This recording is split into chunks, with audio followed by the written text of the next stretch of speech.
배너라든지 보이시겠지만 80kg대의 저를 보고 계시고요. 네, 원래는 그렇지 않았는데 제가 요번에 좀 정시 예측 프로그램 만들 때 7kg, 그다음에 애들 수시 예측 프로그램 요번에 이제 회사랑 만들면서 또 7kg, 그다음에 애들 생기부 연락을 좀 선배들 거 좀 볼 수 있게끔 하는 서비스 만들어서 추가로 5kg 정도가 이제 뿌듯하 보니까 이렇게 됐고요. 대신에 그런 만큼 어머님들께 지금 원래 여기 뭐 상담고라든지 문호고 친구들에 대한 정보 같은 것들을 여기 싹 다 넣어놓긴 했었거든요. 그래서 어머님들이 좀 궁금해하실 것들, 그 다음에 요번에 고등학교 들어가서 어떤 식으로 저희가 고교 학점제에 맞춰서 생기부를 작성할 수 있을지, 그 다음에 그거에 맞춰서 어떤 교과는 어떤 방식으로 준비하는 게 제일 좋을지, 이런 것들에 대해서 제가 브리프하게 설명을 드리고자 합니다. 여기 있는 선생님들도 제가 요즘 생기부 작업하면서 같이 이제 일하고 계시는 선생님들인데 사진에 비해서 제가 80kg씩은 다 찌워놓은 상황입니다. 스펙은 어마어마하죠. 자, 일단 어머님들께 제일 먼저 말씀드려야 되는 거, 저희가 이제 고등학교 들어갈 때라든지 특별한 고등학교 들어갈 때라든지 아니면 고등학교에서 대학교 넘어갈 때 가장 중요한 서류 하나만 꼽아라 라고 한다면 이제는 생기부밖에 없습니다. 자기소개서는요, 어지간히 특별한 대학교 아니면 안 받아요. 뭐 고등학교 넘어갈 때는 뭐 여전히 이제 자기소개서라든지 추천서 같은 것도 받지만 대학교 들어갈 때는 요 생기부 하나만으로 간다라고 보시면 될 것 같습니다. 진짜 딱 하나만 받아요. 그렇다 보니까 이게 진짜 중요한데 학생들 입장에서는 당장 우리 학교에서 보는 모의고사가 좀 더 중요해 보이기도 하고, 그 다음에 당장 요번에 보는 내신이 더 중요해 보이기도 하다 보니까 신경을 좀 덜 쓰는 경향이 있습니다. 예, 충청권 친구들 제가 많이 봤지만 생기부 정돈이 좀 안 돼 있는 케이스들이 상당히 많아서 지역인지 학종 말고는 힘을 못 쓰는 케이스들이 상당히 좀 많았었다. 그래서 이 생기부 관련해서 제가 좀 몇 가지 중요한 것만 좀 짚어드리도록 할게요. 첫 번째로 생기부 한번 보신 적 있으세요, 학생들 거? 예, 아직 안 보셨을 거예요. 호구조사 한 번만 할게요. 지금 초등 어머니시다. 중등 1, 2, 3. 전 혹시 고등학교 느껴요? 좋습니다. 이게 초등학생 어머님들 같은 경우는 생기부를 볼 일이 거의 없는데 중학교, 고등학교 때부터는 이 생기부를 직접 한번 보셔야 돼요. 나이스에서도 볼 수 있고 카카오톡으로도 뜯어서 보실 수도 있습니다. 근데 이거 크게 두 가지 파트로만 제가 한번 구분을 해볼게요. 담임 선생님이 주로 쓰는 창의체험학습, 요 창체가 담임 선생님 파트고 전체 분량의 절반 정도를 차지합니다. 중요성도 딱 그 정도라고 볼 수 있을 것 같아요. 그 다음에 각 교과 선생님이 써주시는 교과학습 발달사항, 저희가 줄여서 교과별 세부 특성, 더 줄여서 세특이라고 부르는 요게 나머지 절반이라고 보시면 될 것 같습니다. 자, 근데 담임 선생님은요 다 볼 수 있어요. 근데 각 교과 선생님 자기 교과밖에 못 봐요. 요거를 다 보고 싶으면 담임 선생님을 꼬시거나 교감 선생님을 꼬시거나 행정부 실장님을 꼬시거나 요 세 분을 꼬시지 않으면 볼 수가 없습니다. 물론 저희가 볼 수 있으려면 그 올해 거는 못 보고 작년 거밖에 못 보죠. 그러다 보니 이 창체와 교과를 저희가 잘 살려서 적어야 되는데 담임 선생님이 써주시는 창체 같은 경우에는 이렇게 구성이 되어 있습니다. 자동진 이렇게 세 글자를 기억해 주세요. 자율활동, 동아리활동, 진로활동입니다. 요 봉사활동은 거의 죽었기 때문에 신경 안 쓰셔도 돼요. 어머님들이 저한테 봉사활동 굉장히 많이 물어보세요. 우리 아이 봉사활동 어디 보내야 될까요? 근데요, 이거 개인 봉사활동 쓰지도 못합니다. 문호고에서 교장 선생님이 몇 월 며칠 동안 너희 반에서 너희 반은 저기 다녀와, 요것만 쓸 수 있는 거예요. 나머지는 쓰지도 못합니다. 그래서 봉사활동은 이젠 의미가 없다라고 보시면 될 것 같고요. 자율활동은요, 학교 학사 일정에 포함되어 있는 뭐 전교회장 선거를 했어요, 수학여행 다녀왔어요, 이런 것들이 원래 들어가야 되는 게 맞는데 실질적으로는 어떤 걸 쓰고 있느냐? 각 학생별로 진로에 맞춰서 이러이러한 소논문을 썼습니다. 이런 프로젝트를 혼자 진행했습니다. 팀별로 진행했습니다가 들어가 주고 있습니다. 예를 들어서 요번에 과학탐구 토론 대회가 5월 달에 있는데 여기에서 이러이러한 주제로 아이가 썼다 이런 것들이 들어가고 있는데 이거를 안 쓰잖아요. 그러면 진짜 다른 친구들처럼 똑같이 뭐 학급회장 선거했습니다. 그 다음에 무슨 화재 예방 교육 했습니다. 뭐 저기 폭력 예방 교육 했습니다. 이런 것들만 들어가게 됩니다. 이래가지고서는 대학을 갈 수가 없다. 진로 활동도 마찬가지예요. 여기에서는 원래라고 한다면 학교에서 MBTI 측정한 거, 진로 검사한 거 이런 것들만 들어가게 되어 있습니다. 근데 실질적으로는 어떤 거 한다? 다 이름만 진로 스터디, 스터디 그룹 이런 식으로 바꿔서 전부 다 학생 어떤 활동을 했는지를 써놓고 있다. 이거를 반드시 써줘야 되는데 우리 아이가 혹은 어머님이 신경을 안 써주시면 MBTI만 400자 들어간 700자 중에 400자가 들어간 그런 암담한 상황이 벌어질 수도 있다는 겁니다. 그래서 이런 것들은 커트를 좀 해주셔야 돼요. MBTI 검사 결과 들어갔잖아요. 옆에랑 거의 똑같아요. 그러다 보니까 그런 것들은 거의 죽여주시고 이런 것들만 쓸 수 있게끔 해주시면 될 것 같습니다. 자, 그 다음에 수상 경력도 있는데 요즘 서울이나 외대국어 쪽에서 어떻게 하는지를 말씀을 드릴게요. 저희 아이가 조금 더 크면 이런 식으로 될 가능성이 커서 그렇습니다. 수상 경력은 이제는 대입에 반영이 되지 않습니다. 대학 쪽에서는 저희 생기부를 받았을 때 수상 경력이 보이지 않아요. 저희는 뽑아봤었을 때 보이지만 대학 쪽에서는 보이지 않는데 이 내용을 원래는 생기부 다른 영역에 못 쓰게 합니다. 그래서 이제는 신경 아예 안 쓰는 경우도 있을 거예요. 근데 다른 서울학교에서 어떻게 하느냐? 이제는 인증제를 써줍니다. 이 친구가 책도 10권 이상 독후감 써서 냈고 그 다음에 각 교과에서 이 정도 이상의 성적을 내놨으면 담임선생님이 써주시는 행동 특성 및 종합 의견 생기부 맨 마지막에 위 학생은 품행이 방조하면 어쩌고저쩌고 써주는 그 란 있죠? 총평란 거기다가 인증제를 써주시기 시작합니다. 그러니까 학교에서 이 대회는 꼭 출전해야 돼 라고 이야기하는 게 있다라고 한다면 아마 이걸 거예요. 여기서 수상을 하면 생기부 다른 영역에다 써줄 테니까 좀 해라 라는 식으로 받아들여 주셔야 됩니다. 이해되셨죠? 자, 마찬가지로 원래는 소논문 쓰지 말라 이런 얘기도 되게 많이 들으셨죠? 이름만 소논문 R&E로 못 쓸 뿐이고요. 아까 말씀드린 것처럼 진로 스터디니 뭐 진로 그룹이니 이런 식으로 해서 이름만 바꿔서 계속 쓰고 있고 그거를 담임 선생님 영역에 대부분 들어가게 된다. 요거는 염두에 두셔야 됩니다. 자, 담임 선생님 어떻게 하셔야 되는지 알겠죠? 네. 절대 남들 친구랑 비슷하게 복사 붙여놓기로 갈 것 같으면 카트를 해주셔야 돼요. 자, 그 다음에 각 교과 선생님들마다 500자씩 써주시는 요 세특이 있습니다. 근데요, 저희 선배들 세특에 비해서 이제 고교 학점제에서 세특의 비중이 2배 가까이 커졌습니다. 왜 그런지 설명을 잠깐 드릴게요. 예전에는요, 1학기 때 공통수학 진행을 했었죠. 근데 그거를 1년 동안 한다면 500자밖에 안 써줬어요. 근데 지금 고등학교 1학년들은 공통수학이 1이랑 공통수학 2로 찢어졌습니다. 1학기 때도 500자 쓰고 2학기 때도 500자를 쓴다. 단순 산술적으로 봤었을 때 세특이 몇 배?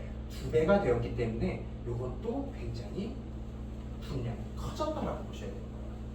예전에 1년 끝나고 12월에 기말고사 끝난 다음에 그 다음에 2월까지 생기부를 작성하는 기간이었다라고 한다면 이제는 1학기, 2학기 찢어지기 때문에 7, 8월 달에 한 번 생기부를 쓰고 12월 달에도 한 번 쓴다. 이래서 학생 부담이 조금 더 커진 것도 있다. 그런 만큼 선생님하고 척져서는 좋을 게 하나도 없는 상황이 연출이 되고 있다. 이렇게 생각하시면 되겠습니다. 자, 그 다음에 어머님들께 꿀팁 하나만 더 드릴게요. 담임 선생님 파트고 이거는 교과 선생님 파트라고 말씀을 드렸었죠. 예, 근데 여기에서도 담임 선생님 파트가 하나 있습니다. 맨 마지막에 개인별 세특이라고 해서 좀 이름을 줄이면 이상하게 되는데 개세특이라고 보통 저희가 하거든요. 예, 그 개세특에 500자 정도 담임 선생님이 추가로 써주시는 파트도 있습니다. 근데 이거 아는 친구만 받아먹고 모르는 친구는 못 받아먹습니다. 그래서 개인별 세특을 꼭 추가해서 쓰실 수 있도록 하시면 되는데 운호고 같은 경우에는 미리 신청을 안 하면 안 써주고 상담고 같은 경우에는 다 써주는 걸로 제가 확인을 미리 해놨었습니다. 어쨌든 이렇게 되어 있고 어머님들 이 독서 활동 사항이요 이제는 신경 안 쓰셔도 됩니다. 이제는 대학 쪽에 제공이 되지 않아요. 그래서 저한테 이제 질문 많이 하세요. 어떤 책 읽혀야 될까요? 물론 각 교과 선생님마다 어떤 책 선정해서 독감 쓰라고 수행평가 주신 선생님들도 있으실 건데 그것만 제외하면 예전에 서울대 가기 위해서는 1년에 12권 이상을 채워야 된다 막 이런 식의 이야기가 있었고 저희도 그걸 계산을 했었거든요. 근데 이제는 의미가 없어졌다라고 보시면 될 것 같습니다. 그리고 자기소개서는 저희가 카이스트를 갈 거라고 한다면 쓰셔야 됩니다. 카이스트만 씁니다. 경찰대 육사 뭐 이런 데 쓰는데 저희 아이가 카이스트라든지 아니면 지스트, 뭐 유니스트 이런 쪽으로 지원 가능한 친구다라고 한다면 미리 고등학교 1학년 때부터 소논문을 자기소개서에다가 넘길 생각을 하시는 게 좋을 것 같습니다. 자, 안타까운 예시도 한번 말씀드릴게요. 이게 고3 때 쓰는 거다 보니까 고등학교 2학년 때 열심히 소논문 써놓고 친구 컴퓨터에 저장해놓고 내 컴퓨터는 없어요. 지원을 해야 되고 활동 입증 서류를 내야 되는데 자료가 없어요. 그 친구 전학 갔어. 어떻게 할 거예요? 그런 케이스들이 종종 발생하기 때문에 학생들의 수행평가라든지 소논문 자료 같은 것들은 어떻게 해야 된다? 반드시 네이버 클라우드, 구글 클라우드 이런 쪽에다가 부모님이랑 같이 보관을 해주셔야 나중에 문제가 안 생길 거다라고 미리 말씀을 드려요. 자, 그 다음에 이것도 어머님들께 한번 설명을 드리긴 해야 될 것 같습니다. 저희 지금 고등학교 1학년 기준으로 우리 아이들은 2028학년도 입시를 치르게 됩니다. 2028학년도, 즉 2027년 11월에 수능을 친다는 이야기고요. 정상적으로 대학을 갔었을 때 28학번이 된다는 뜻이기도 합니다. 자, 그럼 지금 중학교 1학년 친구들은요? 31학년도겠죠. 31학번이 될 거고. 그렇게 이해를 하시면 되는데 문제는 이겁니다. 대학 쪽에서 우리가 애들을 어떻게 뽑을 거다라고 이야기를 미리 해주는 건 고등학교 2학년 5월이 돼서야 발표를 해요. 그러니까 지금 나와 있는 건 2026학년도 입시 정도만 나와 있다는 겁니다. 그 뒤에 있는 입시가 어떻게 될 것인지는 예측이라든지 트렌드 따라서 이렇게 갈 거다라고 예측만 하는 거지 실질적으로 어떤 전형이 변할지 몇 명 뽑을지 어느 전형에서 몇 명 데려갈지 이런 거는 도저히 알 수가 없어요. 그래서 각 학교별로 제가 간단하게 트렌드 설명을 드릴 거고 입시 관련해서 어떻게 변하는지 말씀을 드릴 건데 자, 지금 보고 계신 거는 1에서 9등급으로 애들이 판별되는 지금 현행 고등학교 2학년 친구들의 입시 예상 TO라고 보시면 됩니다. 자, 근데 지금 보시면 교과, 종합, 논술, 정시고 이런 식으로 되어 있죠? 자, 근데 생각을 해볼게요. 얘들은 1에서 9등급으로 가는 친구들이에요. 그쵸? 근데 저희는요. 고교학점제에 맞춰서 1에서 5등급으로 지금 줄어버린 상황입니다. 뒤쪽에서 자세하게 말씀드릴 거예요. 그러다 보니 애들 줄 세우기가 어려워졌죠? 그럼 교과 전형으로 저희가 제대로 뽑을 수 있을까요? 직업국에서 원래는 교과로 엄청 많이 뽑아요. 근데 이 교과의 숫자가 엄청 줄어들 수밖에 없는 상황이다. 그러면 숫자를 안 줄이고 싶으면 직업국에서의 입장은 간단합니다. 어떻게 하느냐? 여기다가 수능 최저 갖다 박는 거예요. 더 어렵게. 혹은 학교장 추천이라도 받아와라 라고 하거나 재학 조건이 빡세질 거란 이야기입니다. 원래 교과 전형에서는 면접을 보는 데가 그렇게까지 많이 없지만 이제는 교과 전형을 하든 학종을 하든 면접을 보러 가야 될 가능성이 높다라는 거. 또 변동사항이라고 보시면 될 것 같아요. 학종으로 교과가 넘어가거나 아니면 남아있더라도 요건이 빡빡해질 것이다. 이게 저희한테는 상당히 중요한 요소 중에 하나고 교과 중에서도 지역인재 교과, 지역인재 학종 따로 있거든요. 근데 여기서도 빡빡해질 거라는 게 뻔히 지금 보이는 상황입니다. 자, 그 다음에 논술도 엄청 늘어나고 있습니다. 논술 한때는 다 죽었었죠. 네, 전국에서 2,000명도 안 뽑던 전형인데 이미 벌써 3배로 늘었습니다.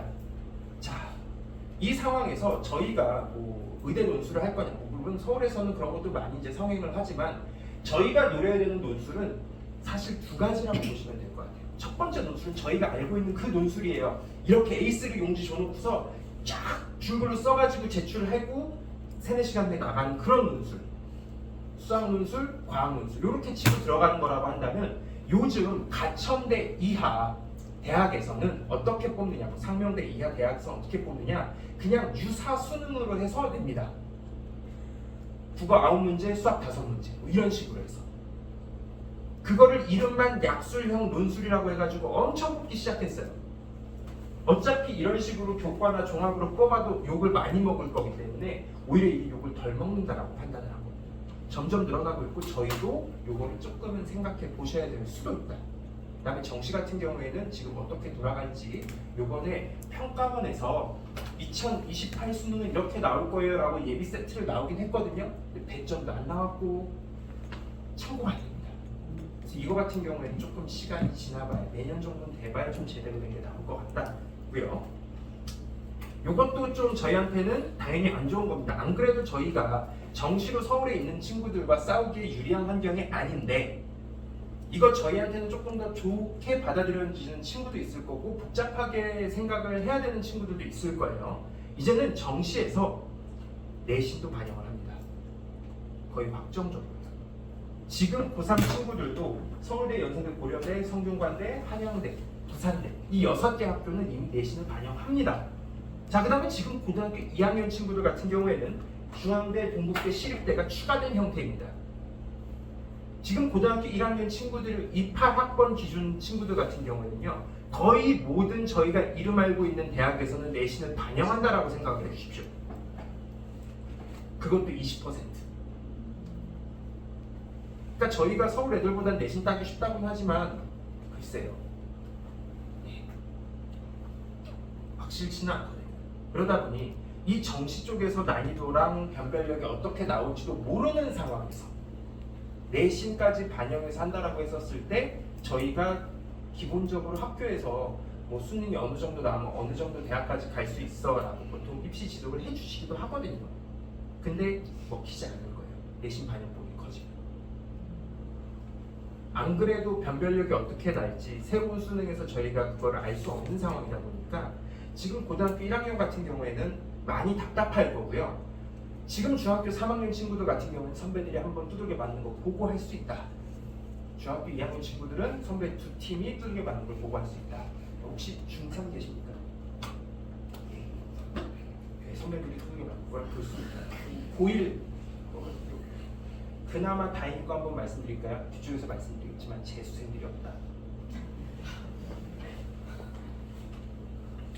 자, 그 다음에 지금 고등학교 1학년 때부터는 내신이 5등급제로 바꾸게 되면서 저희 재수생들이 어떻게 지금 고등학교 2학년 재수생들이 어떻게 고통받는지를 말씀을 드릴게요.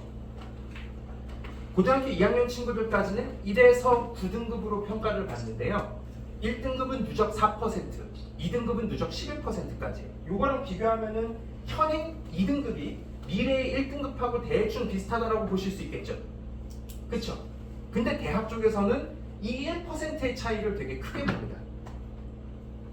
그래서 지금 2등급 친구들을 재수를 했었을 때 1등급으로 취급해 주는 게 아니라 1.4등급, 1.5등급으로 취급을 할 거예요.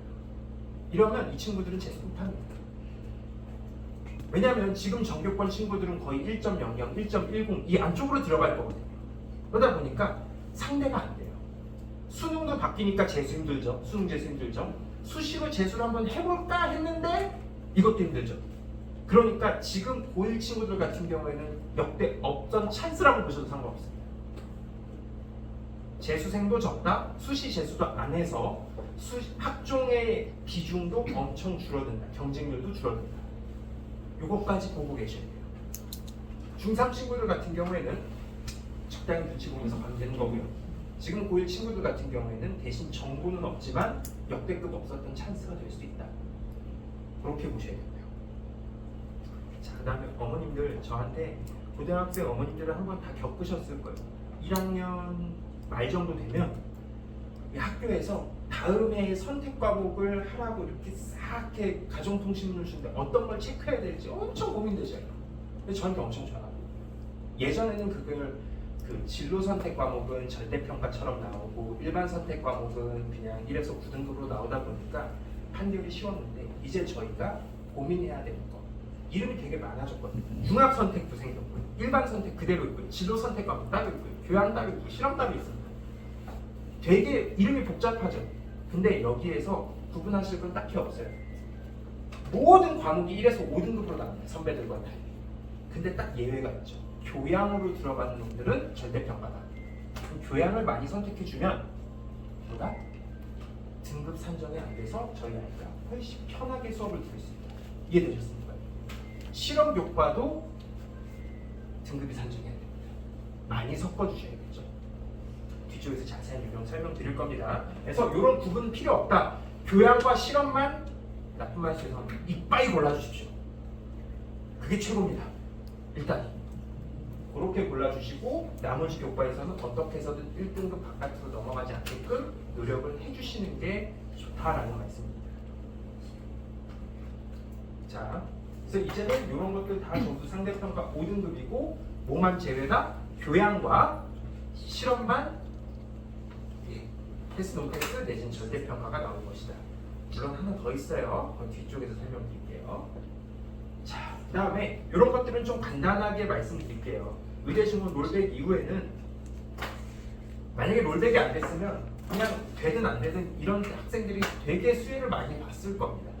근데 이게 다시 예년으로 돌아가게 되면서 저희한테는 어떤 영향이 미치느냐, 약대 컷이 많이 변동이 될 것이고 생명공학이라든지 생명과학, 그 다음에 저희가 식품공학이라든지 이런 쪽까지도 낙수 효과로 영향을 많이 받게 될 것이다 라는 걸 조심해 주셔야 된다는 거. 단순히 얘네들의 싸움이 아니에요. 이거는 식품공학까지도 영향을 미치는 놈들입니다. 그래서 이런 것들의 변동이 좀 심할 것이다. 그래서 나중에 진학진로 하실 때 지금 고등학생들 1학년 기준으로 우리 선배들이 이때 몇 점 몇으로 약대를 갔다 믿으시면 안 된다라는 거. 아시겠죠? 그 다음에 내신 완화가 되면서 예전에는 전교 1등은 1.00, 전교 10등은 1.58 뭐 이런 식으로 나왔다고 한다면 이제 고등학교 1학년들부터는 1등부터 15등까지가 1.10 사이에 다닥다닥다닥 붙어 있을 거예요. 자, 그러면 대학교 입장에서는 어떤 학생이 더 우수한 학생인지 판단하기가 굉장히 힘이 듭니다. 교과만 봐서는요. 그러다 보니까 내가 확고한 전교 1등이다 아니면 전교 2등이다 라는 걸 보여주기 위해서 우리가 별도의 작전을 세워야 돼요. 자, 특목고 같은 경우는 알아서 쟤네들이 해주거든요. 근데 우리는 뭐다? 내신이 잘 나와도 우리가 확고한 전교권이다라는 걸 보여주기 위해서 별도의 장치가 필요한 상황이다. 그거를 항상 좀 염두에 두셨으면 좋겠습니다. 뒤쪽에서 정확하게 설명드릴 거예요. 그 다음에 고교학점제 되게 되면서 특목고 애들은 지네 학교 내에 있는 프로그램도 괜찮고 선생도 괜찮으니까 지들끼리만 다 해먹습니다. 근데 일반고에서는 우리 학교에서는 예를 들어서 고급 수학 이상을 듣고 싶어도 우리 학교에서 개설이 안 돼요. 어떻게 해야 돼요? 대학교에서 개설이 되는지 아니면 옆 저기 수학 중점 학교에서 오픈이 되는지 이런 거 보셔야 돼요. 그러니까 이런 것들이 좀 답답하실 수 있고 우리 아이는 절대로 어머님들한테 옆에 있는 공동교육과정 열렸다고 가정통신문 갖고 올까요? 안 올까요? 절대 갖고 오지 않습니다. 남학생들 예외적으로 수학이 아니라 축구, 농구 있을 때는 막 필요해 라고 하면서 가정통신문을 들고 오는데 절대 수과학 관련 수업이 열렸을 때 절대 가지고 오지 않아요. 이런 것들을 어머님들이 기가 막히게 캐치를 해서 해주셔야 된다. 자, 옆에 있는 어머님들 한번 보셔요. 자, 같은 학교라고 한다면 우리 학교 이거 공동교육과정 열렸는데 이런 소식을 빨리 네트워크화해서 받아보셔야 됩니다. 친구 어머님들 중에 한두 분은 학교 운영위원회에 들어가 계셔야 돼요. 그래야 소식을 놓치지 않아요. 우리 아이를 믿으시면 안 됩니다. 여학생들도 믿으시면 안 돼요. 네, 너무 심각하게 받아들이지 마시고요. 방법은 있습니다. 학교 그 어플리케이션이 있어요. 학사 관련 어플리케이션. 거기에는 업데이트가 잘 될 거예요. 대신 학교 홈페이지는 믿지 마세요. 그거는 공익근무 요원들이 그냥 하기 싫다 하면서 일주일 뒤에 올리는 곳이에요. 절대 학교 홈페이지 믿지 말라. 그나마 믿을 만한 거는 담임 선생님 입을 믿거나 아니면 어플리케이션 믿을 수밖에 없다. 아이를 그 다음에 믿으셔라. 그건 좀 힘들다. 보시면 될 것 같습니다. 자, 그 다음에 입학학번 지금 고등학교 1학년에 해당하는 친구들만 이번에 재수생이 엄청 감소를 할 거다. 현역 애들이 30만이 지금 채 안 됩니다. 근데 재수생들 요번에 작년에 수능 신청한 애들이 18만 명이에요. 서울에서는 절반 이상이 재생입니다. 절반 이상이 뭐 고려대, 연세대 그 잠바 입고 들어와요. 어디서 훔쳤는지 모르겠는데. 그래서 실제로 응시한 애들만 13만 명이었는데 이제는 뭐다? 신청은 10만. 그 다음에 실제 치는 애들은 7만 언더로 갈 거다. 근데 언제만? 입학학번만. 2구학번 애들은 조금 더 늘어날 거고 점점 더 늘어나긴 할 거다. 요거 봐주시면 되겠습니다. 그 다음에 요번에 사탐론 이런 거 들어보셨을 수도 있을 것 같아요. 예전에는 과탐하고 사탐 수능에서 선택하는 애들이 동등했었는데 이제는 사탐만 하는데 지금은 고등학교 1학년 언더분들은 이거 못 들은 척 해주세요. 왜냐하면 저희는 수능 과목이 통합사회랑 통합과학으로 일원화되기 때문에 크게 신경 안 쓰셔도 된다. 고등학교 2학년 친구들은 그냥 사탐론 하셔라 라고 이야기하려고 갖고 온 겁니다. 그 밑에 고등학교 1학년 언더는 그냥 통합과학이랑 통합사회를 수능에서도 볼 거기 때문에 신경 안 쓰셔도 돼요. 근데 요거는 좀 말씀드려야 될 것 같아요. 이 통합사회랑 통합과학은요 고등학교 1학년 때 내신 과목이에요. 근데 이걸 고등학교 3학년 때 공부하는 수능 과목에다 집어넣겠다? 그러면 대부분의 학교에서는 고등학교 1학년 때 배운 것들을 고등학교 3학년 때 또 가르쳐야 된다는 얘기예요. 학사가 좀 애매해지죠. 그래서 어떤 학교에서는 1학년 때 사탐, 과탐을 특목고에서는 거의 안 하고 고3 때 자율시간으로 싹 다 돌려버리는 강수를 취한 것도 있습니다. 그게 어디? 외대고. 아까 말씀드렸던 것처럼 약술형 논술이 있습니다. 얘네들은 뭐 토탈 해봤자 15문제도 안 돼요. 그런 형태의 수능 문제를 가지고 말만 논술이지 사실상 미니 수능 보고 겠다라는 학교들이 이렇게 있습니다. 사실 한 20개 정도 있는데요. 인기 좋은 데는 이런 데가 있다. 내신은 4등급 언더 애들이 보통 지원을 하게 된다. 그래도 충분히 붙는다. 지금 현행 기준으로는 2등급 바깥으로 넘어가도 2.8, 2.9 이래도 쓸 수 있는 학교들이라는 겁니다. 그래서 이거에 올인해서 상당히 대박을 치는 학생들도 있죠.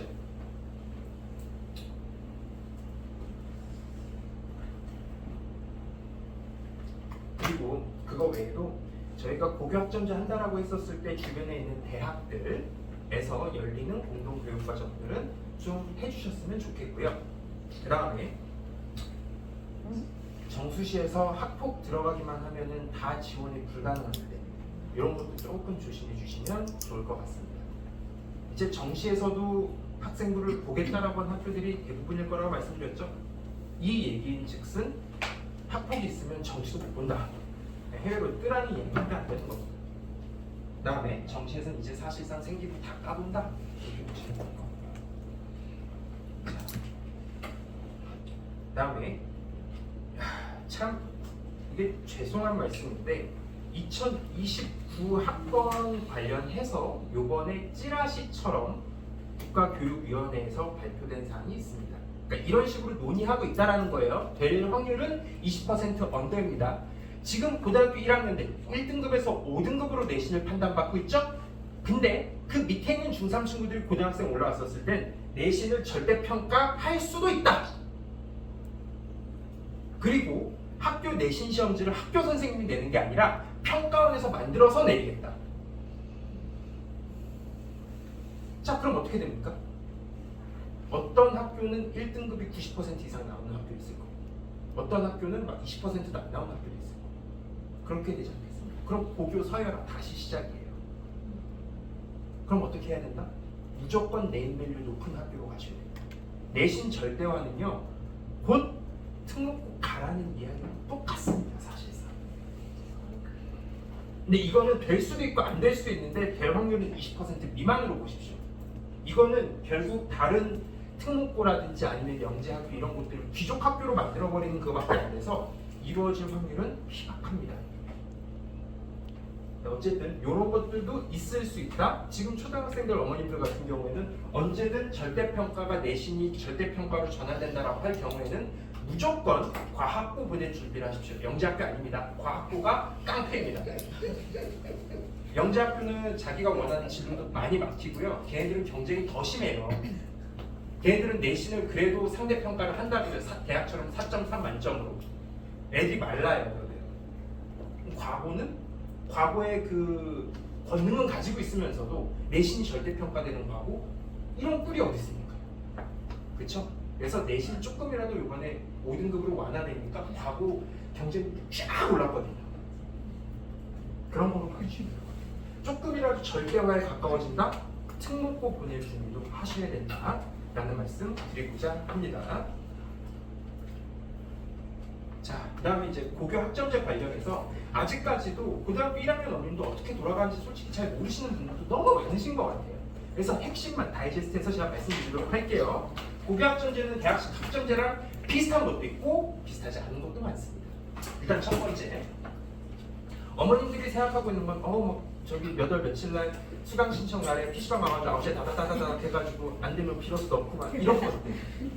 그다음에 뭐 저기 하루 비워놓고 그날 이제 놀자 이렇게 한다든지 이런 것들도 있으실 건데 사실 그런 건 좀 힘들 수도 있습니다. 그래서 첫 번째로 대학이랑 비슷하게 특정 학점을 채워야만 졸업이 가능하다는 건 맞죠. 근데 대학 쪽에서는 조기 졸업도 가능하고 7, 8년 더 끄는 것도 가능하단 말이에요.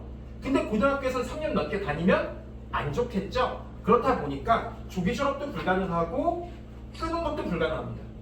만약에 F 같은 게 많이 뜬다고 하더라도 교장 선생님이 야 저기 운동장 한 바퀴 돌고 와라고 한다면 이수로 바꿔주실 거예요. 그래서 졸업 불가 사태는 발생하진 않습니다만 대학을 가려고 한다면 이수는 뜨면 안 되겠죠. 어쨌든 그런 식이긴 합니다만 제가 아까 말씀드렸듯이 1등에서 전교 15등까지는 내신이 대충 다 비슷할 거예요. 솔직히 말씀드립니다. 그 밑에 단계도 마찬가지예요. 내신이 크게 차이가 안 나요. 그러다 보니까 제가 좀 말씀드리고 싶은 건 뭐냐? 192학점만 딱 맞춰서 졸업을 하면 안 된다라는 거예요.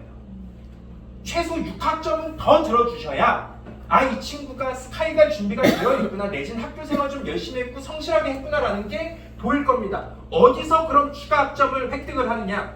계절학기죠. 첫 번째로. 고등학교 1학년 그 1학기에서 2학기 넘어가는 그 첫 번째 계절학기가 되게 중요합니다. 그래서 물론 여기서 축구나 농구를 보면 안 되겠죠. 어쨌든 이렇게 추가 학점을 들을 수 있게끔 반드시 운영을 해주셔야 된다. 이게 옆에 있는 고등학교에서 들어도 좋고 대학교 가서 들어도 좋다 이거예요. 근데 가능하면 대학교 가서 들어라. 내신 산정이 안 되니까. 아시겠죠? 그래서 3학점 정도는 꼭 들어줘라. 맥시멈 6학점까지 들을 수 있다. 이거를 해야 똑같이 내신이 1.10이더라도 더 우수해 보일 수 있다는 얘기입니다. 자, 그 다음에 원래는 이 고교 학점제는 내신 절대화를 전제로 하려고 했었던 제도입니다. 근데 내신 절대화 실패했죠. 1에서 5등급으로 가기로 했죠. 근데 자꾸 이렇게 생각해보니까 이거 내신 상대평가로 하면은 고교 학점제 그게 영향이 교육적 원칙에 벗어나는데 라고 해서 자꾸 이제 내신 절대화 하려고 하는 거예요. 쉽진 않고 이 내신 절대화는 실패해서 1에서 5등급으로 갔다. 그러나 내신으로 애들을 변별하기는 너무 어려운 상황이 되어가기는 한다. 그래서 어떻게 했느냐? 어떤 과목을 선택했는지가 굉장히 중요하게 되는 겁니다. 어떤 학생은 서울대 공대를 지원하는데 얘는 미적분 2학년 때 딱 끝내놓고 3학년 때는 서영대수 듣고 고급 서영대수 이런 거 듣고 있어요. 근데 어떤 학생은 3학년 2학기 때 미적분 들었어요. 어떤 학생이 더 공대에서 원하는 타입일까요? 당연히 미리 수학이랑 과학 같은 거 더 해놓은 친구들이 서울대 공대 같은 경우는 훨씬 더 환영받을 겁니다. 그럴 수밖에 없어요. 그러다 보니 이 선택 과목의 그 난이도가 되게 중요합니다. 저야 완전히 순문과 출신이에요. 대원외고 나왔고 그때도 저희는 선택 과목이 되게 많았는데 그래서 저희 학교에서도 어떤 얘기를 했냐면 영어 토론 수업을 들을 거면 3학년 때 하지 말고 1학년 때 해라 했어요. 그게 더 있어 보이니까. 그리고 1학년 때 그런 어려운 수업을 하나 들어놔야 3학년 때 더 어려운 뭐 예를 들어서 뭐 초서라든지 셰익스피어 수업 관련을 들었을 때 크게 납득이 되니까. 안 그럼 인정을 안 해주거든요. 그러니까 그런 것들이 이미 있었다라 미리 말씀을 드리는 거예요. 저희도 거의 똑같을 겁니다. 미리 난이도 있는 수업을 얼마나 땡겨서 들을 수 있느냐. 그 다음에 저희가 무학년 교과라는 것들도 신설이 이번에 많이 됐습니다. 이 무학년은 11년만 되면 들을 수 있다는 얘기예요. 대부분의 영어 교과, 컴퓨터 교과 요것들이 전부 다 무학년 교과로 산입이 됩니다. 실력만 되면 먼저 와서 들으라 이겁니다. 쫄리면 못 들어가겠지만 그래서 무학년 교과를 몇 개 들었는지도 바로 생기부를 뽑으면 대학 쪽에 제출될 때 몇 학점, 총 몇 학점 들었는지 무학년 교과 몇 개 들었는지 이런 게 표시가 돼요. 들어놓긴 해야 됩니다. 그래서 선택 과목의 난이도 중요하다. 그 다음에 선생님이 이 500자씩 써주시는 그 세특도 난이도를 좀 주의를 해서 써주셔야 됩니다. 근데 이건 선생님이 써주시는 건데 저희가 컨트롤이 되나요? 라고 질문하실 수도 있어요. 요즘은요 선생님들이 애들 하나하나가 무슨 수행평가인지 무슨 발표인지 기억이 안 나요. 학생한테 써오라고 합니다. 몇 월 며칠까지 구글 시트에다가 올리면 그것만 써준다라고 하고 그 뒤에는 싹 닫아버려요. 다 그렇습니다. 그렇기 때문에 어떻게 하셔야 된다? 가능하면 우리가 미리 세특을 써놓을 수도 있어야 된다. 필수 소양입니다. 필수 소양. 스스로 선생님의 관점에서 나를 평가하는 글을 500자 정도로 계속 쓸 수 있느냐. 되게 중요합니다. 그렇다고 AI를 돌릴 수 있느냐? AI도 아직까지는 그게 안 돼. 선생님 입장에서 평가해서 써줘. 그 문체를 아직 못 따라요. 자, 그리고 대부분의 대학 쪽에서는 AI 킬러를 쓰고 있습니다. 요거는 소양입니다. 공부는 좀 못해야 됩니다. 이건 진짜 기가 막히게 쓸 줄 알아야 돼요. 자, 그 다음에 소인수 교과라고 있습니다. 소인수 과목. 이거는 5인 이하가 선택한 과목은 내신을 산정하지 않는다라는 거예요. 이해되셨죠? 그러면 가능하면 애들끼리 눈치 봐가지고 야, 물리 3는 내가 들을 거야. 얘들은 듣지 마. 가능합니다. 그리고 학교에서도 5명에서 6명으로 넘어가면 6번째 신청한 애한테 가서 린치당하기 싫으면 나가라 라고 이야기를 해줄 겁니다. 그래서 이런 것들을 관리 잘하는 게 명문고고 이게 곧 거점 학교가 되는 거예요. 이 소인수 교과를 몇 개나 유지를 하고 있느냐. 우리 5명 이하로 교과를 만들어서 10개를 돌리고 있다. 오, 상당한 겁니다. 지금은 소인수 교과의 기준이 12명이거든요. 그래서 강남에 있는 학교에서 13명째 들어왔었을 때 막 싸운다 그래요. 그거를 우리 학교에서도 지금 하게 되었다. 그래서 가능하면 친구들이 안 듣고 좀 어려워 보이는 막 그런 교과들이 있죠. 해석역학 이런 게 열렸어요. 그럼 전교에 5명이 들을까요? 어지간하면 안 들을 거예요. 근데 우리 아이 해석역학을 들을 실력이 안 돼요. 그래도 가서 들으시란 얘기입니다. 어차피 내신이 산정이 된다 안 된다? 안 된다. 영어 토론 이야기할게요. 세다 토론 반이 열렸어요. 5명 될까요? 안 될 거예요. 아니면 그런 거 있을 수 있어요. 영국식 의회 토론 이런 거 있을 수 있어요. 영국 의회식 토론 요즘 잘 나가거든요. 이런 게 열렸어요. 5명 될까요? 안 될 겁니다. 이런 것들을 위주로 들어주셔야 저희가 내신 부담이 많이 줄어든다. 이해되셨죠? 네. 자, 그래서 이렇게 학교에서 자연스럽게 우리 학교 소인수 교과 많이 운영하니까 마음대로 신청해 주세요 라고 하면 문제가 안 되는데 학교 쪽에서 선생님도 부족하고 교실도 안 되고 막 교장 선생님 의지도 없고 막 이래가지고 니네 옆에 학교에서 듣고 오세요 라고 할 수도 있어요. 근데 옆에 학교에서 듣고 오는 건 내신 산정이 될 가능성이 너무너무 높습니다. 근데 그건 조심은 하셔야 돼요. 조심하시되 필요하면 어쩔 수 없이 들을 수밖에 없다. 그런 상황이고요. 대신에 대학교에서 계절학기에 듣는 건 내신 산정이 안 될 가능성이 아직까지는 높습니다. 지금 제대로 시행령이 나온 게 없긴 한데 지금 신청받는 거 보면은 특정 학교에서는 대학교에서 듣고 오면 그거는 소인수 교과에 준해서 평가하겠다라고 한 학교들이 있어요.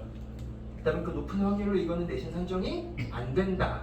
가능하면 옆에 있는 고등학교보다는 대학교 가서 듣고 와라 라는 게 성립이 되는 겁니다. 근데 옆에 고등학교에서 듣고 오는 거는요 장점이 있기는 해요. 일단 가깝죠. 안 가까울 수도 있지만 자, 2번째 이게 마감이 돼도 다시 열어주기도 합니다. 마감되면 다시 열게끔 되어 있어요. 그럼 거기서는 또 5명 언더면 소인수 교과로 갈 수도 있는 거고, 그렇죠? 그런 식으로 다시 열어주는 데에서 오는 장점이 있을 수도 있다. 자, 반면 대학 같은 경우는 일단 내신 산정이 안 된다는 아주 큰 장점이 있지만 단점이 있다면 클릭 조금만 늦으면 신청을 못한다. 마감되면 다시는 열리지 않는다 라는 겁니다. 그래서 요거 되게 조심해 주셔야 돼요. 자, 평소에 임영웅 콘서트 얘네 성공해 보셨던 분들은 가능합니다. 제가 나훈아까지는 저도 했는데 안 되더라고요. 서울대에서 오픈하는 그 의학 관련 수업은 저도 해봤는데 안 돼요. 프로그램 써도 안 돼요. 이건 전국에서 열렸거든요. 안 됐어요. 이화여대랑 서울대 같은 경우는 저도 실패했습니다. 그러니까 이거는 진짜 이 이 주변에 있는 대학 위주로 저희가 하긴 할 건데 전국 단위로 열리는 거는 진짜 전국 단위 싸움이니까 거의 불가능하다고 보시면 될 것 같고요. 이 근처 학교에서는 클릭의 수가 굉장히 중요하다. 여기서 하셔야 됩니다, 이건. 자, 기존에 있었던 자사고들이라든지 특목고들은 기존에도 이미 고교 학점제를 실행을 하고 있었어요. 제가 나온 대원도 그랬다니까요. 그러다 보니까 이미 다른 학교들은 이런 거 수업을 이미 하고 있었다는 얘기입니다. 다른 학교들은 물리 2에서 끊겼을 때 지금은 교과 이름이 좀 바뀌었어요. 뭐 역학과 에너지 해서 이렇게 바뀌었는데 얘들은 거기만 하는 게 아니라 물리 3하고 물리 4도 하고 해석역학 다 하고 고급 생물학 하고 막 영어로 진행되는 AP 하고 막 이랬었습니다. 자, 그다음에 수학 같은 경우에도 고급 미적분, 미적분 2 뭐 이런 거 했었습니다. 문과 애들도 커런트 어페어 이런 거 했어요. 커런트 어페어 이건 뭐냐면요, 하나고랑 뭐 대원외고 이런 외대부에서 진행하는 거긴 한데 백악관 문서를 읽고 해석하고 토론하는 수업입니다. 영어를 한다라고 해서 자세하게 완벽하게 이해되는 문서들이 아니에요, 사실 이런 것들은. 그러니까 공부 정말 많이 해야 됩니다. 이런 것들을 매트리얼을 매주 80페이지씩 꺼내놓고서 자, 다음 시간에 할 테니까 읽어와. 밤새서 읽어야 됩니다, 저 같은 경우. 완전 전 국내파였거든요. 그러니까 이런 것들을 저희도 이제 신청해서 할 수 있고 해야 하는 상황입니다. 요거 정도는 좀 염두에 두셨으면 좋겠고요. 그 다음에 영어 작문하면 얼마나 없어 보입니까, 언니? 그러다 보니까 English Composition 요렇게 해가지고 합니다. 요것도 기준이 있어요. 300단어 이상 에세이를 쓸 수 있느냐 없느냐 수준으로 갈립니다. 자, 제가 여기서 말씀드리고 싶은 건 뭐냐면 얘네들은 이미 고교 학점제를 돌리고 있었던 학교들이다. 그러니까 저희 같은 경우는 이제 예전에 특목고나 자사고, 외대부가 했던 것처럼 얘들이 하는 수업이라든지 교과를 벤치마킹할 필요가 있는 것이다. 최대한 비슷하게 갖춰 놓으면 걔네급 학생처럼 보일 수 있기 때문에 그렇습니다. 그래서 이런 것들은, 이런 수업들은 있으면 들을 수 있으면 들어주시면 좋다. 근데 제가 이걸 말씀드릴까 말까 되게 고민을 많이 했어요. 모든 학생들이 이걸 다 할 수 있는 건 아닙니다. 솔직히 이야기하면. 그러니까 뭔 소리냐면 저희 아이가 공대를 가야 되는데 굳이 커런트 어페어 해야 될까요? 저는 해야 된다고 생각해요. 죄송해요. 이게 학년을 좀 달리해서 하기는 해야 된다는 뜻입니다. 저희 입장에서 과목을 딱 2개로 갈리는 것 같아요. 첫 번째, 선수 교과가 있는 과목. 수학은요, 수투를 하기 위해서는 수원해야 되죠. 미적분을 하기 위해서는 수투해야 되죠. 이런 식으로 과목 간 위계가 있어요. 그러다 보니까 얘네들은 하고 싶다라고 해서 처음부터 선형대수를 들을 수 있는 건 아닙니다. 근데 영어나 국어 같은 경우는요, 상관없지 않나요? 영어만 잘하면 처음부터 잉글리시 컴포지션 하면 되는 거 아닐까요? 컴퓨터 제가 처음부터 잘해요. 그럼 처음부터 컴퓨터 과학 들으면 되는 거 아닐까요? 그러니까 얘네들은 선수 과목이 없는 놈들은 문과 과목들 내지는 컴퓨터 같이 좀 특수한 과목들, 그 다음에 선수 과목들이 있는 것들은 수과학이에요. 얘네들은 끝이 없어요. 위계가 있고 그 다음에 이거를 솔직히 이야기하면 암만 천재더라도 중학교 3학년 때까지 마스터한다는 개념이 없습니다. 이건. 근데 영어는 마스터가 돼요. 제가 그 기준을 말씀드리는 거예요. 본인이 국적을 속이고 5분 동안 영어로 떠들 수 있으면 걔는 외대부급이 되는 거예요. 잉글리시 컴포지션 에세이로 300자 아니에요. 300단어예요. 한 페이지 넘어갑니다. 한 페이지 넘게 에세이를 쓸 수 있다. 대원외고급 되는 겁니다. 이거를 미리 중학교 때까지 맞춰놓을 수 있다. 어려울 것 같죠? 저도 중3 때 시작했는데 중3 때 마무리가 됐어요. 빡세게 하시면 돼요. 그래서 미리 맞춰놓을 수 있는 것들은 한두 개 정도는 제발 부탁드리는 끝을 보셨으면 좋겠습니다. 제가 추천하는 건 사실 제가 해봤던 영어라든지 저는 안 했지만 컴퓨터 같은 경우에는 어느 정도는 탈고등학교급으로 준비해 놓으면 고등학교 생활이 되게 편해져요. 2학년 때 필수적으로 들어야 되는 영어 빼놓고는 다 어려운 걸로 하면 3학년 때 영어 하나도 안 들어도 돼요.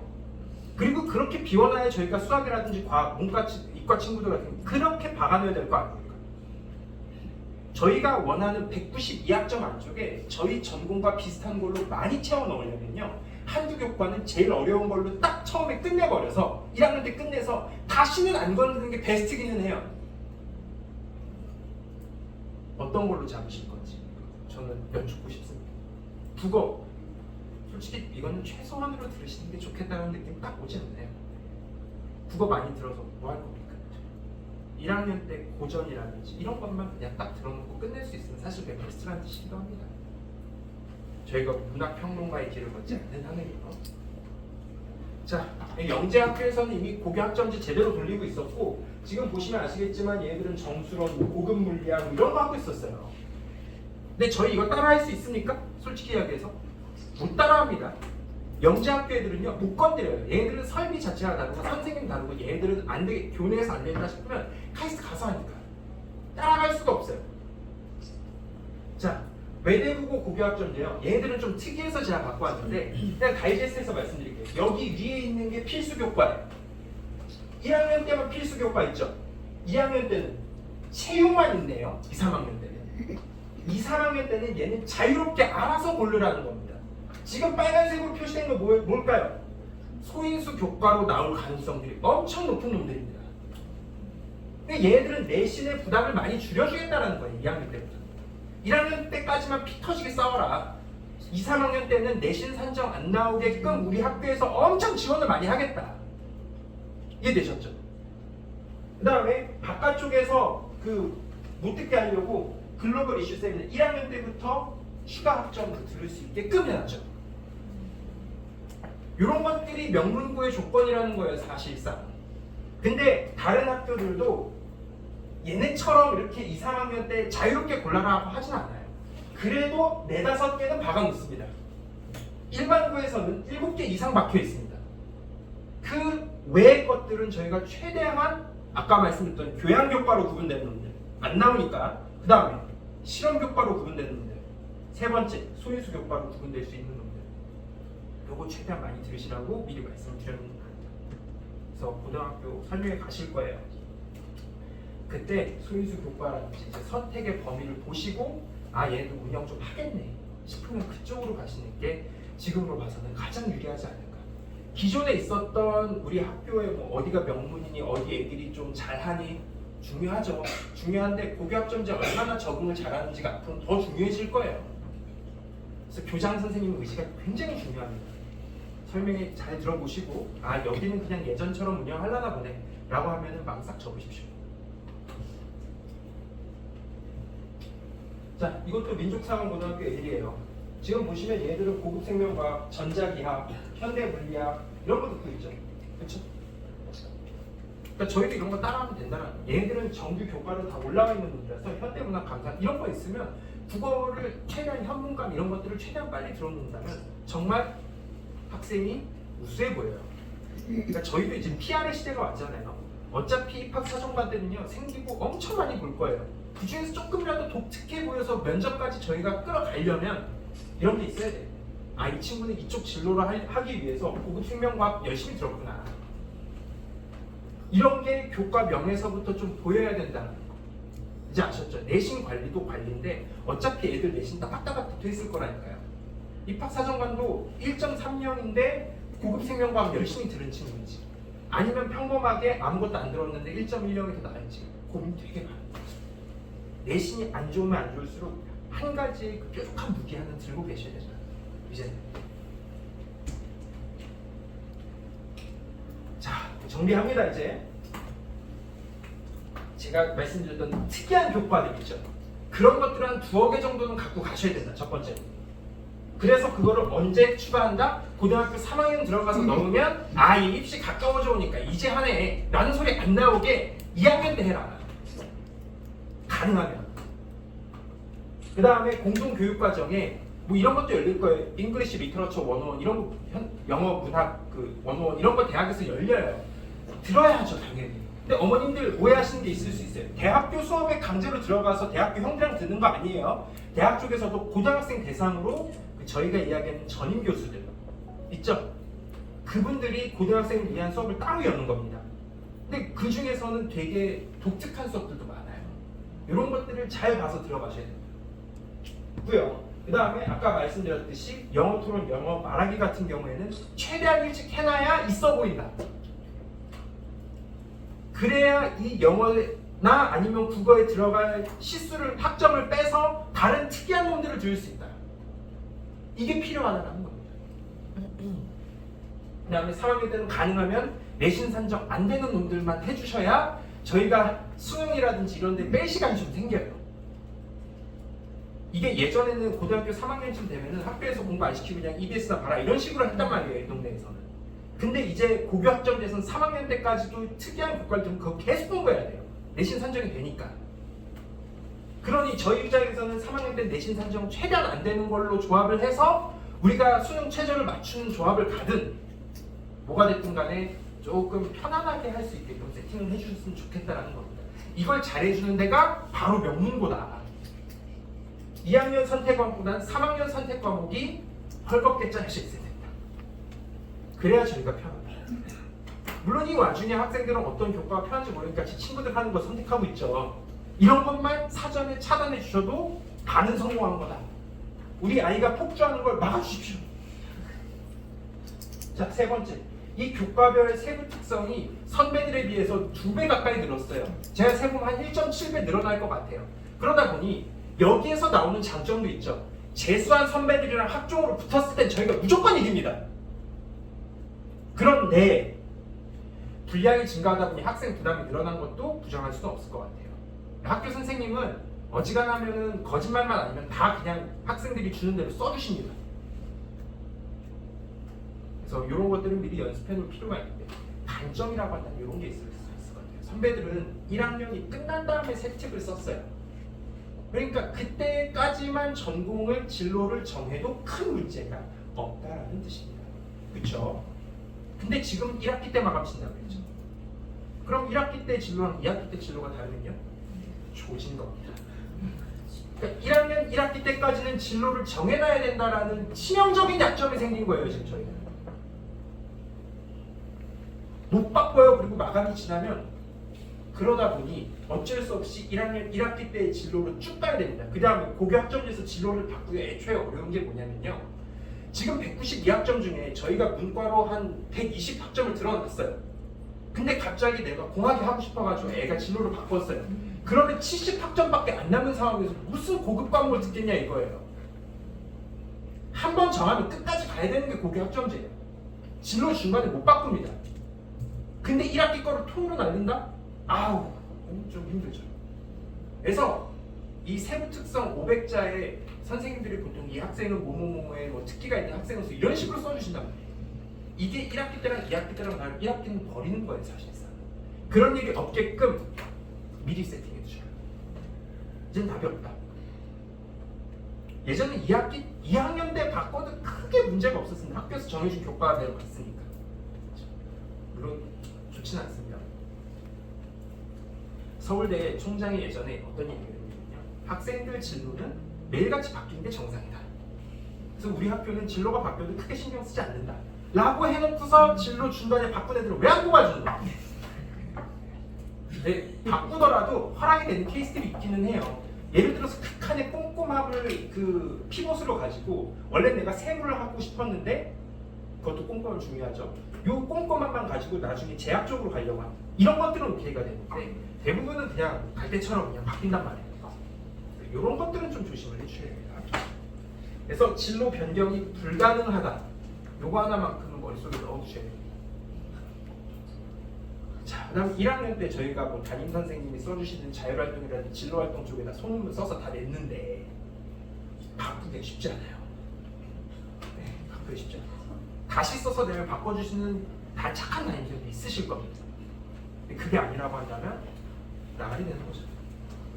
이런 것들도 조심해 주셔야 되고 제가 말씀드리는 거 이런 거 있으면 들어봄직하다.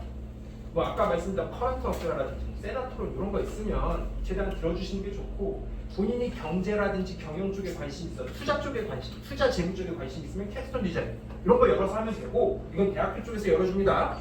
자, 그 다음에 정수론 심화통 이거 심화통계학 같은 경우에는 예를 들어서 우리가 컴퓨터 진로를 잡고 싶다라고 한다던가 아니면 생명공학 쪽을 잡고 싶다던가 경제, 경영 쪽을 잡고 싶다던가 하면 심화통계학 반드시 들어줘야죠. 그 다음에 고급 뭐 생명과학 뭐 이런 것들은 그쪽 관련 친구들은 꼭 해주면 좋고 데이터 사이언스라든지 정보과학이라고 교과 열리는 거 있거든요. 요거 같은 경우는 어떻게 한다? 예, 컴퓨터 쪽에 관심 있는 친구들은 1학년 때 들어놓고 다시는 건들지 않도록 한다. 그렇게 보시면 되고, 그 다음에 진로가 사범대 쪽이야. 그러면 교육학은 항상 열리는 문 중에 하나입니다. 들어주시는 것도 나쁘진 않습니다. 자, 이거 영재학교인데 얘들은 소논문 그럼 어떻게 쓰느냐, 이런 것 좀 이제 마지막으로 말씀드리려고 해요. 자, 대사 클릭칸을 이용한 T세포 항원의 암특이성 진단 밑당하고 있습니다. 이거 일반고에서 가능합니까? 불가능해. 이거는 병면 하나에 5억씩 있는 그 연구소 가서 해야 돼요. 이거는 저희 일반 학교에서는 도저히 할 수가 없습니다. 얘네들은 그냥 어나더구나라고 인정을 하고 가시면 되는데요. 저희는 일반고는 안 되기 때문에 저희는 얘네들처럼 연구집약적, 자본집약적인 소논문을 쓰는 게 아니라 노동집약적인 소논문을 쓰셔야 돼요. 잘 느낌이 안 오시죠? 자, 아까 말씀드렸던 외대부고라든지 과학고 아니면 문사고에서 프리즘 진행하는 건 설계가 들어가기 때문에 저희는 못하지만, 그럼 일반고에서 제가 서울대를 어떤 식으로 보내는지 말씀드립니다. 일단 이번에 안과 보낸 친구 예시를 하나 들어드릴게요. 안과 어떻게 보내느냐, 안압 측정기를 본인이 만들었습니다. 안압 측정기 어떻게 만들어요? 초음파? 네? 레이저로? 물총? 모르겠어요. 철로 된 철막대 있죠? 이걸로 친구는 그냥 누른 거예요. 이게 안압 측정기예요. 근데 이게 그냥 한 건 아니고요. 17세기, 18세기 유럽에서는 썼었거든요. 그런 식으로 하는 거예요. 근데 이거 왜 학폭으로는 안 걸렸냐? 치능도 친구가 찔렀으니까 괜찮은 거예요. 예. 이게 바로 제가 좋은 말로 해서 노동집약적이라고 하는 활동들이 이런 것들입니다. 자, 그 다음에 또 어떤 게 있을까요? 수액을 만든 친구도 있습니다. 수액. 뭘로 만들었을까요? 물하고 나트륨, 칼륨만 적당히 전해질만 섞었을 뿐이에요. 있어 보이죠, 결과에. 시간은 많이 들지 않고 있어 보이는 그런 놈들 중에 활동도 있고요. 그 다음에 지구가 공부한다는 친구 중에 학교에 피레침 설치한 놈도 있습니다. 근데 이건 학교에서 어차피 피레침 교체해야 되는 사업이 있었는데 거기 가서 한 거예요. 그 다음에 어떤 교장 선생님들은 여기 이 근처는 아닌데 학교 미화 사업한다고 벽에다 벽화 사업할 때 미대 준비하는 친구들은 그거 작업 투입시켰어요. 벤치 갈 때라든지 이런 식으로 건축하는 애들 학교에서 성면 제거 사업할 때 붙이고 이런 식으로 학교에서 도와주는 분들도 있습니다. 이게 바로 노동집약적인 활동이고, 이거는 학교 사정에 따라서 저희 생기부에 어떤 식으로 적용시킬 수 있을 것이냐도 약간 이빨이 따르긴 하죠. 근데 이런 것들도 있습니다. 앞전 효과, 카이스트가 하려고 앞전 효과를 준비하는 친구가 있는데, 앞전 효과는 딴 게 아니라 라이트 할 때 탁 누르면 전기 튀는 그런 것들이 앞전 효과라고 하거든요. 이거를 석영을 캐서 한번 해보고 싶다. 석영을 망치로 때려서 앞전 효과를 발견하고 싶다. 학교 뒷산에서 석영을 캐러 다닙니다. 근데 실제로 엄청 열심히 다녔을까요? 아니에요. 제가 아마존에서 그냥 석영 사다 줬어요. 실제로 안 캐러 다닌 건 아니지만 그래도 시간 아끼기 위해서 그런 식으로 했다. 이게 바로 노동집약적인 겁니다.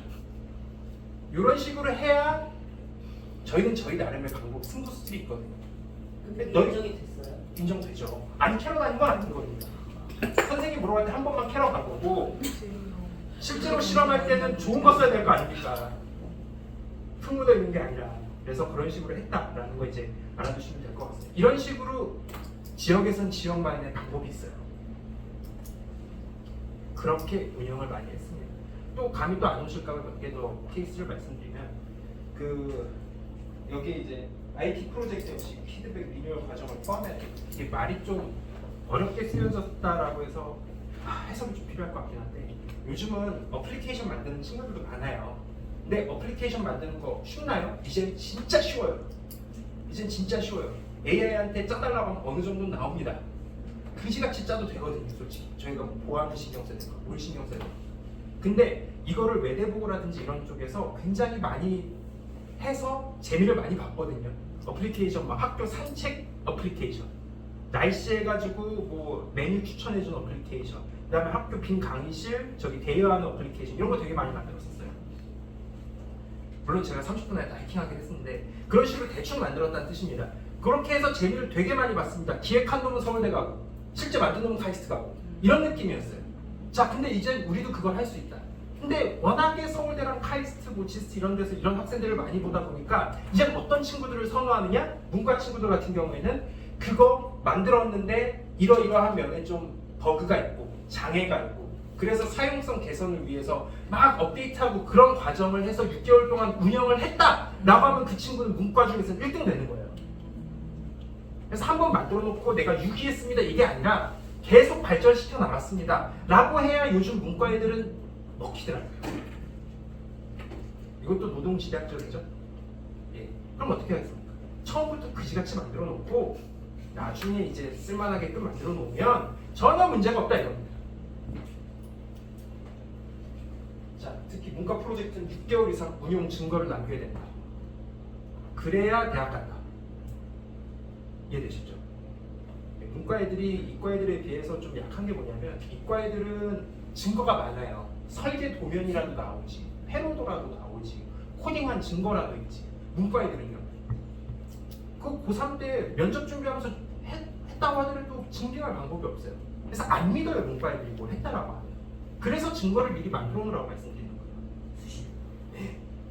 6개월은 이것 때문에 끙끙댔다라는 식으로 해놔야 우리 학교 내에서 공유 경제 시스템을 만들었는데 축가 빌려주는 시스템 만들었는데 한번 만들어서 치웠다가 아니라 안 돼서 계속 6개월 동안 이런 식으로 했었다. 내지는 우리 학교 홈페이지 관리했는데 뭐 처음엔 트래픽이 300에 머물렀는데 지금은 1800, 2000까지 이렇게 해놨다 라는 식으로 운용 증거를 좀 남겨놔야만 합니다. 아니면 조직 통폐합을 해야 돼요. 내가 학생회 있었는데 홍보부가 지금 밥벌레길래 잘 이야기해가지고 조직을 아예 없애버렸다. 이런 식으로 해가지고 강철을 믿어서 이런 거 보여주지 않으면 힘들어요 문과 친구들. 저도 문과 출신이지만 대학 싸움에서 이과 애들이 워낙 유리하게 돼 있다 보니까 거기에 한 발 얹혀가지고 기획을 하시던 운용을 하시던 아니면 자기가 조직 통폐합에 그게 되시건 기수가 되시건 그 정도 외에는 참 문과 친구들이 살아남기 힘들게 됐어요. 자, 그 다음에 1학년 프로젝트랑 3학년 프로젝트랑 아예 다른 거 하고 있으면 이것도 인정되기가 쉽지 않겠죠. 그렇죠? 1학년 때보다 2학년 때 조금 더 난이도가 높아져야겠죠. 다르진 않지만 일단 그거랑 비슷한 계열의 활동이 있어요. 2학년 때보다 3학년 때가 조금 더 중요하겠죠.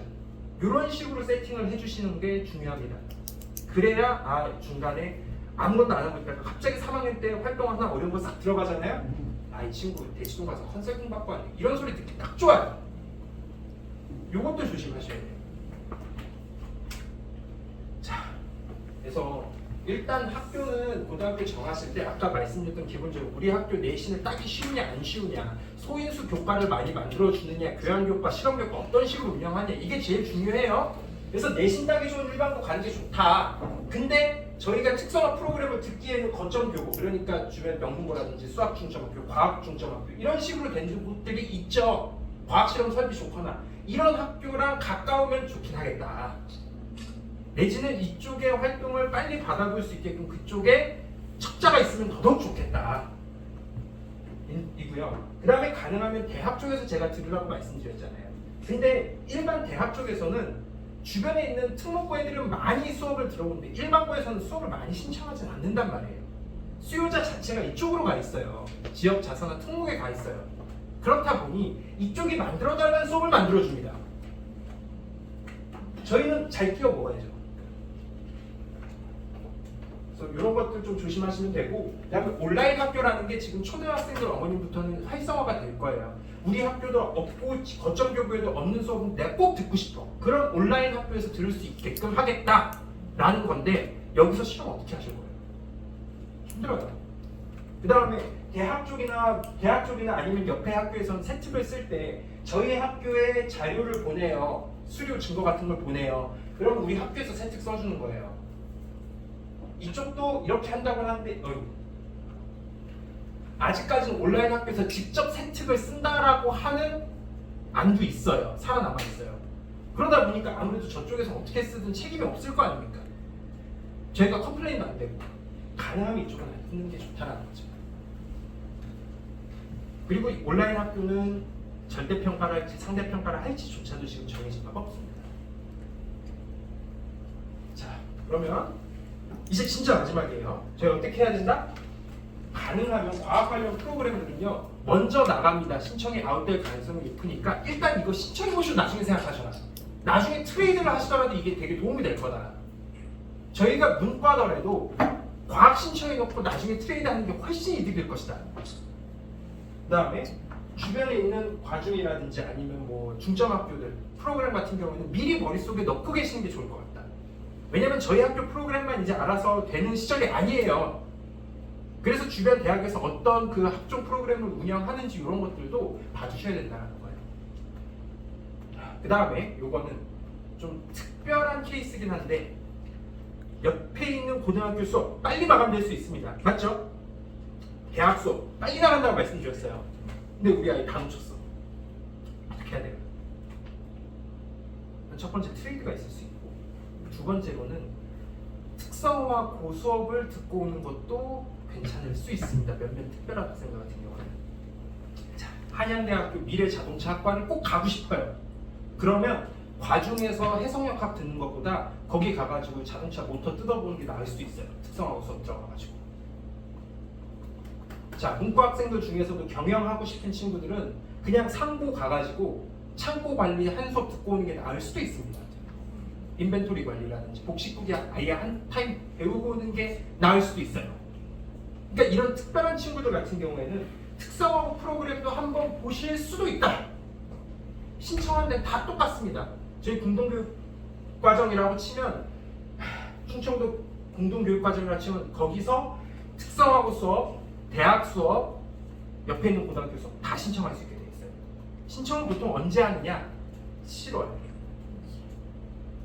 8월에 재신청 한번 받습니다. 근데 가능하면 첫 반따로 끝내는 게 낫죠. 그러니까 1학년 1학기 때는 신청할 수 있는 게 없다라고 보시면 돼요. 이런 식으로 운영이 된다라는 것도 머릿속에 염두에 두시면 어지간하면 다른 어머님들보다 훨씬 더 앞선 상황에서 공략할 수 있다. 다른 어머니는 애들이 저기 축구, 농구할 때 우리는 할 수 있다. 여학생들도 안전하지 않아요. 걔네들도 일본어라든지 막 이런 거 이제 어학 관련 들으려고 이렇게 하는데 그거는 솔직히 우리 학교에서 전문이죠. 이런 것들 좀 조심하시면 크게 문제는 없을 거라고 생각이 됩니다. 자, 제가 첫 페이지에 오픈 카카오톡 톡방 열어놨습니다. 여기 방장이 저예요. 되게 조용하게 운영되고 있는 방인데 방장한테 1대1 톡 하시면 저한테 바로 들어옵니다. 그런 식으로 1대1 대화만 허용하고 있어요. 그래서 궁금하신 거 있으시면 이쪽에 들어오셔가지고 저한테 말씀해 주시면 제가 당면한 궁금증은 어지간하면 다 풀어드릴 수 있을 것 같습니다. 그래서 지금 뭐 좀 특이한 중학교에 가고 싶다 하시는 뭐 특성화 저기 좀 특이한 고등학교를 가고 싶다 이런 분들도 있으시면 이쪽에다가 저한테 직접 문의해 주시면 제가 하루 안쪽으로 다 처리를 해드리고 있으니 염려하지 마시고 진행해 주시면 될 것 같습니다.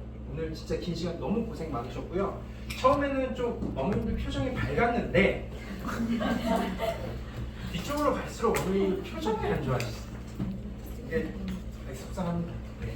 지금으로서는 정말 과도기에 있는 입시 변화 과정이라서 어머님들한테 제가 지나친 질문 드린 것 같기도 하고 그래서 다음번에 조금 더 마일드하고 아니면 조금 더 탁한 내용으로 갈까요?